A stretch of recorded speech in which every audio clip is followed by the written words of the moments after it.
Morning students, वात्सल्य परिवार में आपका स्वागत है।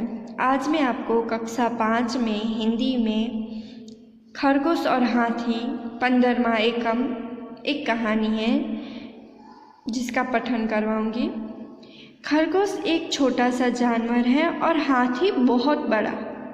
इस कहानी में खरगोश किस प्रकार अपनी समझदारी से हाथियों से अपनी रक्षा करते हैं इसका वर्णन है। यह कहानी पंचतंत्र से ली गई है। एक जंगल में एक सरोवर था। सरोवर के किनारे गीली जमीन थी। जंगल में एक सरोवर था और सरोवर के किनारे क्या थी? गीली जमीन, भीगी हुई जमीन थी। वहाँ बहुत से खरगोश रहते थे। खरगोशों के बिल जमीन के अंदर थे। खरगोश कहाँ रहते हैं? बिल में रहते हैं। कहाँ रहते हैं? बिल में। और जो बिल होते हैं वो खरगोशों का घर है।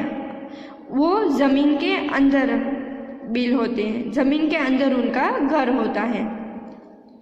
वे दिन भर इधर उधर कूदते रहते, नरम नरम घास खाते। खरगोश क्या खाते हैं? नरम घास खाते हैं और इधर उधर कूदते रहते हैं। रात को अपने घरों में सो जाते। वे सब बहुत प्रसन्न रहते थे और रात जब होती तब वो अपने घरों में सो जाते। उसी जंगल में कुछ हाथी आ गए। हाथियों के झुंड में कुछ शरारती हाथी थे। वे अपनी सूंड से छोटे छोटे पेड़ तोड़ देते थे।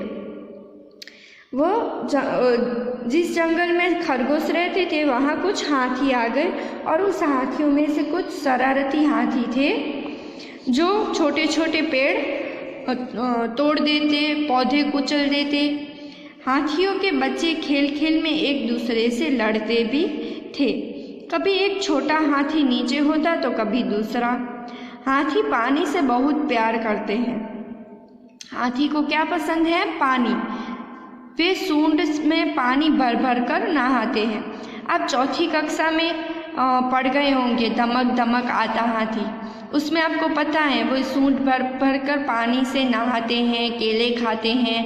हाथी को पानी में नहाना बहुत पसंद है, पानी बहुत पसंद है। फिर सरोवर के किनारे मिट्टी में लौटते। नरम जमीन उनके भार से दब जाती। क्या होता? वो सरोवर के किनारे मिट्टी में लौटते। पानी से बाहर आकर वो सरोवर के किनारे आते जहाँ पे खरगोश रहते थे, जहाँ पे खरगोशों के बिल थे और वो नरम जमीन थी। उसके भार से, हाथी के भार से वह जमीन दब जाती थी। साथ ही कई खरगोश परिवार भी दब जाते। क्या होता था? हाथी के भार से जो जमीन दब जाती थी उनके साथ साथ खरगोशों के बिल जो थे वो भी दब जाते थे और उस बिल में जो खरगोश रहते थे उन खरगोशों के परिवार भी उसके साथ दब जाते थे। इससे खरगोश बहुत दुखी थे। इससे खरगोश क्या थे? बहुत दुखी थे। खरगोशों के सरदार ने एक उपाय सोचा। कुछ चुने हुए खरगोशों के साथ वह हाथियों के सरदार के पास गया। उसने क्या किया? कुछ चुने हुए खरगोश इकट्ठा हुए और हाथियों के सरदार के पास गए।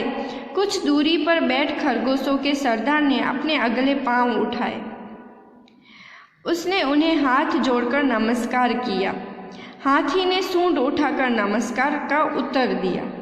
खरगोश सरदार बोला, हम चांद के भांजे हैं। चांद में आप हमारे भाई बंधुओं का देख सकते हैं। हमारे कुछ भाई धरती पर रहने आए हैं। अब खरगोश ने क्या उपाय सोचा? उसने बोला कि हम चांद के भांजे हैं और हाँ, चांद पे हमारे कुछ भाई बंधुओं को आप देख सकते हैं और हम कुछ धरती पर रहने आए हैं। मामा रोज सरोवर में आते हैं हमसे मिलने। वे आपसे नाराज हैं। हाथी बोला, क्या? क्यों नाराज हैं? हमने क्या किया है? खरगोश बोला, सरोवर के समीप नरम मिट्टी में सुराख कर हमने अपने घर बनाए हैं। आपके आने से सुराख दब गए जिससे चंदा मामा के बहुत से भांजे दब गए। इसीलिए वो आपसे बहुत नाराज हैं। खरगोश आगे बोला, वे रात को सरोवर में आएंगे और उन्हें यह देखकर अच्छा नहीं लगेगा। रात हुई। पूर्णमासी का चांद निकला। हवा तेज थी। सरोवर में हल्की हल्की लहरें उठ रही थी। चांद लहरों के साथ साथ ऊपर नीचे हो रहा था। हाथी और खरगोश वहाँ पहुँच गए। खरगोश बोला, देखिए महाराज, चंदा मामा गुस्से से काँप रहे हैं। आप जल्दी यहाँ से दूर चले जाएं। लगता है मामा बहुत नाराज़ हो रहे हैं। क्या कहा खरगोश ने? खरगोश ने पूर्णमासी का जो चांद था वो सरोवर में बताया और वो पानी की लहरों के कारण वह चांद भी हिल रहा था।